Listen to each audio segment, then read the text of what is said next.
அன்பான சகோதர சகோதரிகளே, இந்த நாளிலும் தேவபக்தி உள்ள ஒரு மனிதனுக்கு கர்த்தர் தரும் ஆசீர்வாதத்தை குறித்து சங்கீதக்காரன் இப்படியாக சொல்லுகிறார். சங்கீதம் 128 6ஆம் வசனத்தில், நீ உன் பிள்ளைகளின் பிள்ளைகளையும் இஸ்ரவேலுக்கு உண்டாகும் சமாதானத்தையும் காண்பாய். இப்படியாக இந்த ஆசீர்வாதம் ஒரு மனிதன் எப்படி பெற்றுக்கொள்கிறான்? இதற்கு முந்தைய வசனங்களில் நாம் பார்க்கிறோம், கர்த்தருக்கு பயந்து அவர் வழியில் நடக்கிறவன் எவனோ அவனுக்கு இந்த ஆசீர்வாதம் கிடைக்கும் என்று சங்கீதக்காரன் சொல்கிறார்.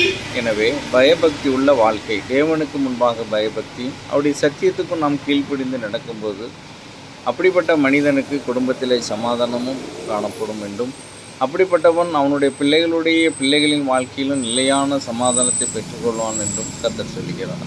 அதுபோலவே அப்படிப்பட்ட கர்த்தருக்கு பயபக்தி உள்ள ஜனங்கள் வாழும்போது குடும்பத்தில் மாத்திரமல்ல, தேசத்திலும் சமாதானம் பரவும் என்று கர்த்தருடைய வார்த்தை சொல்லுகிறது. எனவே நம்முடைய தேசத்திலும் நமது குடும்பத்திலும் நாம் நிலையான ஆசீர்வாதத்தை பெற்றுக்கொள்வதற்கு கர்த்தருக்கு பயந்து தேவ பக்தியிலே பெருகுங்கள்.